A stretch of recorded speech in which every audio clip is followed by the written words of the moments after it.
Welcome to the AC Green Show. I'm AC Green. In case you don't know what we're doing, we're building a community of goal-oriented, success-driven individuals who recognize the value of coming together to do great things as we all build financial wealth and live holistic lives. I don't think that it made any sense at all for that white officer to shoot and kill an unarmed black man. Yeah, he had the police officer's taser still. Why didn't you use a taser? You had a taser in your hand. And the police officer had no reason to kill him, to use deadly force. Are police officers trained when and when not to use deadly force? Or is this just another case of being scared? Actually, two people being scared for different reasons. The black man being scared, obviously, listen, we're right in the middle of this George Floyd situation. And the white police officer has no more of a consciousness than to try to put handcuffs. Why would you even need to escalate to that point? I can't even imagine the white police officer dealing with a white citizen like that. He was only drunk. He wasn't out there willy-nilly. He was in a parking lot, resting, getting something to eat. He had just been drinking. He said this. Where's the humanity in it? I don't get it. I don't get it. Why are police officers not trained in a few things? First of all, the psychological understanding. I just don't understand how you felt you needed to use deadly force. And why do you feel you need to use deadly force? What are you scared of? But I get it. You're scared of the preconceived notions you have about a black man. Superhuman strength. And well, look, from what I saw, I think police officers in Atlanta need to be better trained, because how do two police officers have a guy on the ground and then the guy ends up getting up? The guy really, man, had to jump on both of them, man. He could have cold cocked both of them right there. Are they not trained, these police officers, in hand-to-hand combat? And then the guy gets up and runs, man, and he was pretty hefty, but he was outrunning those guys.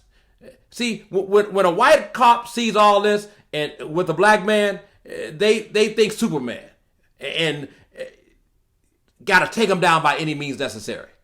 Why would that cop ever have to use deadly force? Ever. In a case like that. The man had no weapons. And the cops were almost 30 minutes talking to the guy before they decided to put handcuffs on him, which escalated everything. Why? Maybe some common sense, man. Maybe some thought before you decide to go to the next level. You had another police officer there. You could have pulled the guy to the side, talk to him, listen, and then maybe offered to take him home or whatever. The same things you would have done to a white citizen.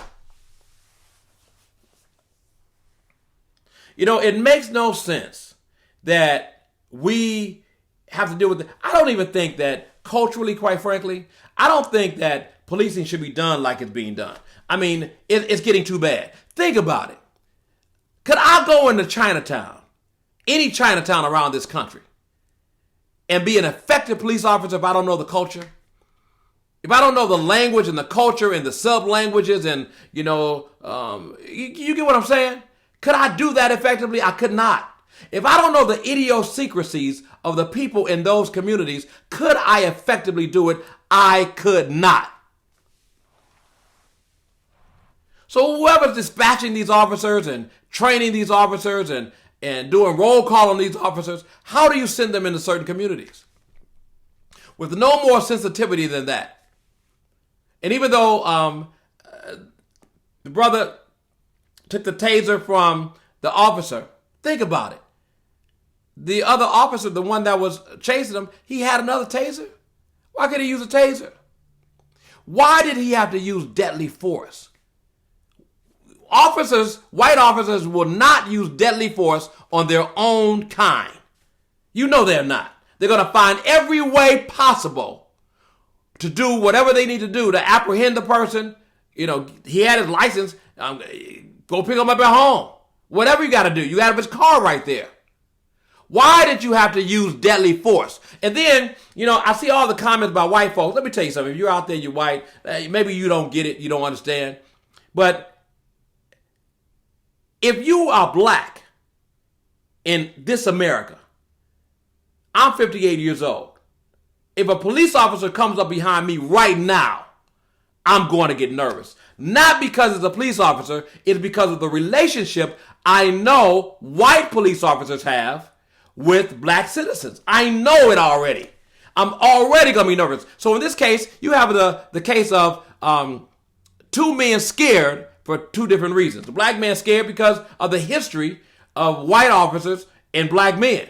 The white officer, he's scared because somehow he has a notion that this brother is superhuman. What was he going to do? Fly away like Superman?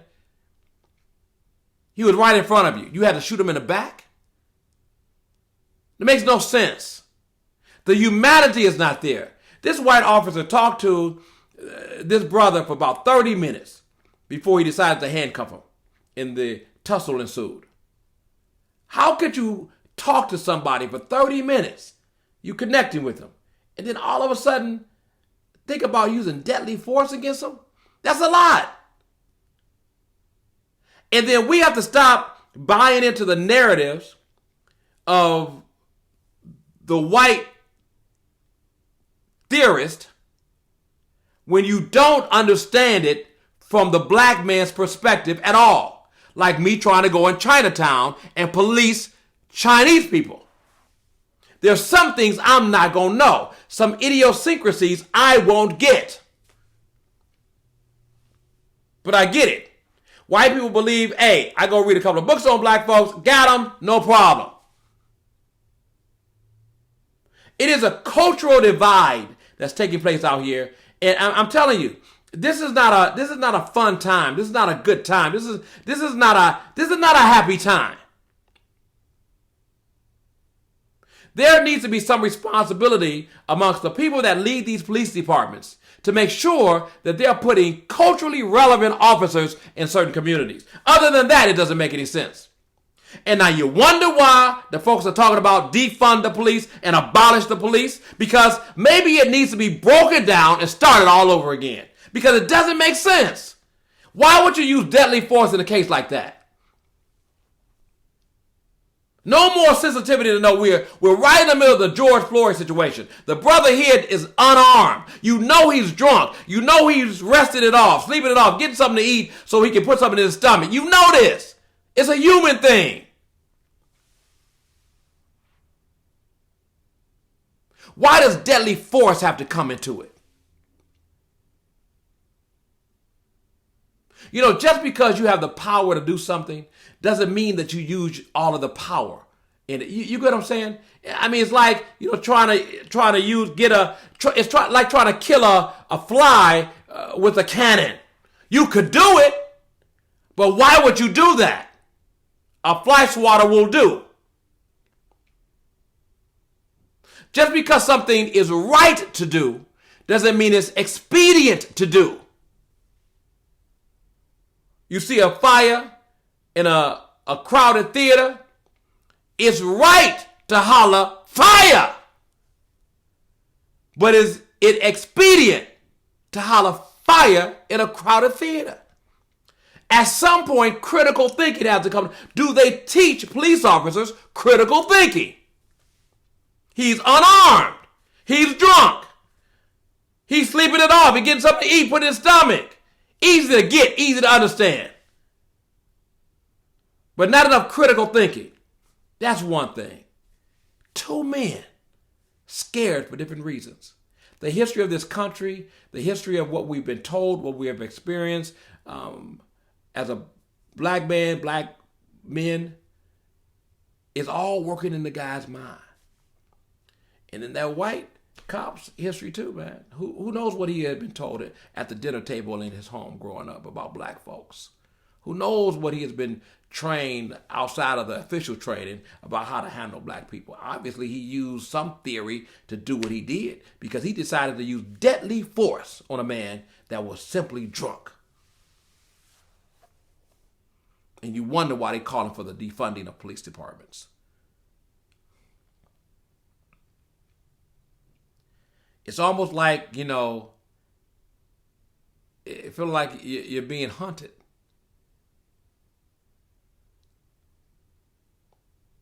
This is not good, family. This is not good. And In many cases, I think that this thing needs to be broken down and rebuilt, the whole police system, because it's bad. The culture is bad. It needs to be psychological evaluations, or it needs to be something there that makes this all make sense. Something. It doesn't make good sense what I saw. Two men scared for different reasons. Bad history on both sides. Things that happened before them, years ago, generations ago, comes down to them. And a black man loses his life. With all that, we cannot give up. We have to persist. We have to make sure that we are putting pressure on these elected officials across the board to make sure that they're responsible for making sure these police departments function at a much higher, more respectful level. I don't expect white folks to love me tomorrow or the next day or the next day. I'm not even looking for it. But the respect is not there. The respect for life is not there. And that's a problem for me. Is it a problem for you? I don't want you to give up, but I want us to put pressure on these elected officials to make sure that these police departments are checked. Don't put officers in our community that don't understand our culture. As a matter of fact, let us check out who you put there. Because who's ever deciding this is making a piss poor ass decision on who to put in communities. It doesn't make sense. That could have been de-escalated so quickly, so easily. He was drunk, for God's sakes. That's it. He wasn't a mass murderer.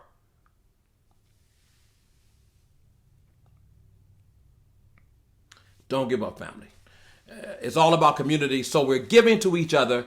You're my sister. You're my brother. And I love you. When you rise, I rise too.